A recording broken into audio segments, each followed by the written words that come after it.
थके आप सभी का बच्चों की तरह पालन पोषण कर रही हूँ। मैं तब भी थी जब आप लोग नहीं थे, और मैं तब भी रहूंगी जब आप लोग नहीं रहेंगे। पर अब ऐसा लगता है कि मैं थक रही हूँ। आपकी धरती माँ थक रही है। रसायनों का छिड़काव, रासायनिक खाद और इन सब के कारण पानी एवं हवा में जहरीलापन, यही कारण है कि मैं थक रही हूँ। क्या आप जानते हैं कि इन रसायनों के जहरीलेपन से मेरी मिट्टी वैसे ही जलती है जैसे आपके शरीर पर कोई तेजाब डाल दे। लगता है मेरे बच्चों को मेरे दुख का अंदाजा नहीं है।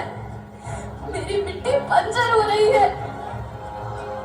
ये रसायन मेरी मिट्टी के उपजाऊपन को खत्म कर रहे हैं और उससे पाए जाने वाला नमक मेरे शरीर पर मिर्च की तरह जल रहा है। मेरी फसलों की पैदावार कम हो रही है। मैं धीरे धीरे और थक रही हूँ।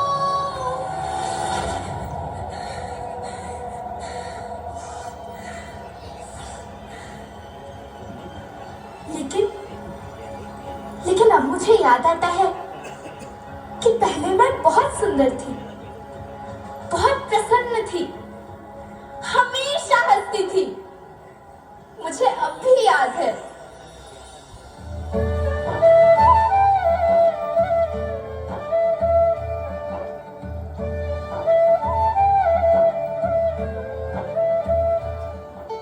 मैं तुम्हारी माँ सुंदर क्यों ना होती?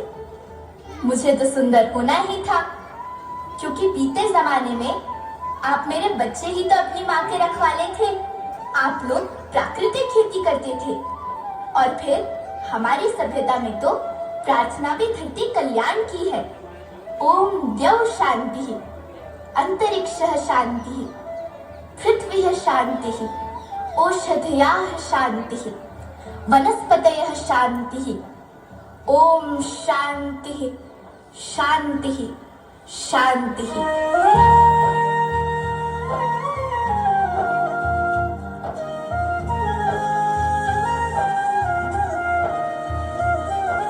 नदियाँ, जंगल, झरने, पर्वत रखना इन्हें संभाल के, इनको रोना तुम न बचोगे, धरती कहे पुकार के। बेमौसम की वर्षा होती, कहीं पे मिट्टी बंजर बनती, बंजर मिट्टी और भी तपती, धरती कहे पुकार के।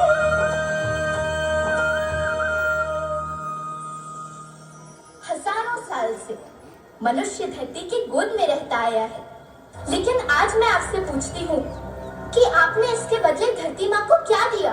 ये जहरीले रसायन, अप्राकृतिक खाद जो मिट्टी को बंजर कर रहे हैं, उर्वरकता को बर्बाद कर रहे हैं। आप अच्छी पैदावार के लालच में जो रासायनिक खाद अपने खेतों में डाल रहे हैं, वो अभी तो लाभ देगी, लेकिन लंबे समय में उसी रासायनिक खाद का नुकसान भी है। रासायनिक खाद जहर समान है, और तो और फसलों में पानी की खपत भी बढ़ गई है, जिससे खेती की लागत बढ़ रही है और पानी का स्तर जमीन के काफी नीचे जा रहा है।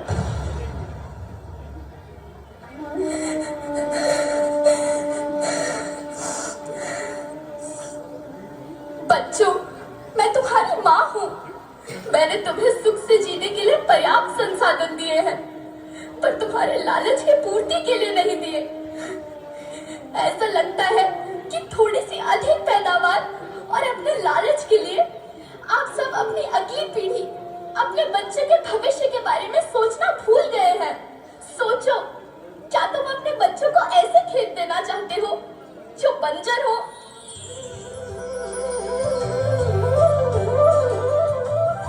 अरे तुम तो भारत की बेटी हो। आओ, तुम ही मेरे बच्चों को कुछ बताओ। धरती माँ, हम तो अपने बिंद के सवे जगत का केवल इतने कहे चाही थे कि प्राकृतिक खेती या समय के मार्ग बन चुकी है। प्राकृतिक खेती या उद्देश्य के साथ होत है कि जौने जमीन और हमरे मिट्टी की उर्वरकता बनी रहे। हम सबका प्रकृति के साथ मित्र जैसे व्यवहार करे चाहिए। हम अपना से आने वाली पीढ़ी के तरफ से यह विषय का ध्यान देके सुने और देखे की विनती करी थी। अभी न संभले मेरे बच्चे तो फिर तुम पछताओगे। नेचुरल फार्मिंग न हुई तो हाथ धरे रह जाओगे। माँ का शोषण कौन है करता, कौन है मिट्टी जहर से भरता, जब से जैविक खाद को छोड़ा खुशहाली से नाता तोड़ा। अभी न संभले मेरे बच्चे तो फिर तुम पछताओगे, तो फिर तुम पछताओगे। लेकिन धरती माँ, आपको सुरक्षित और प्रसन्न रखने का उपाय क्या है?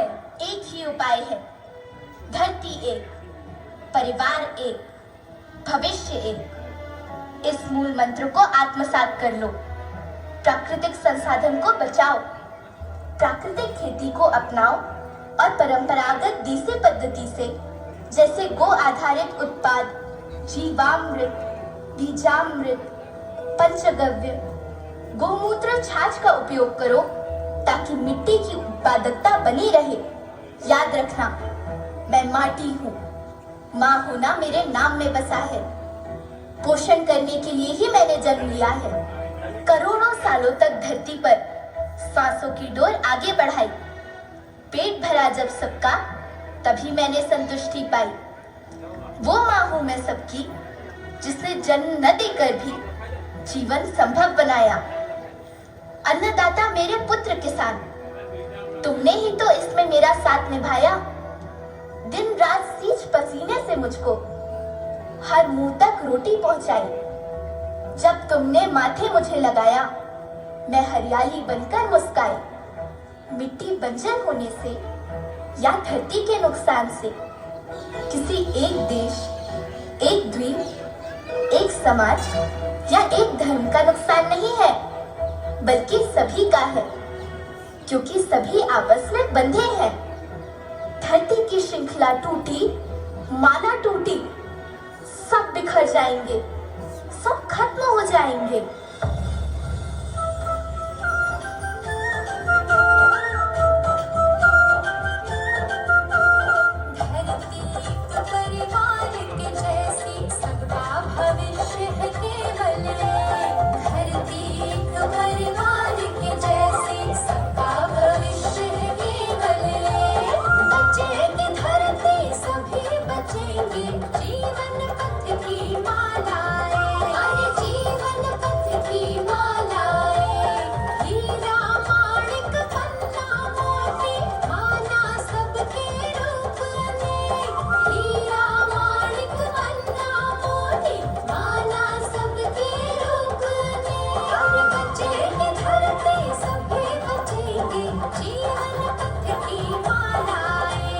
जीवन पथ की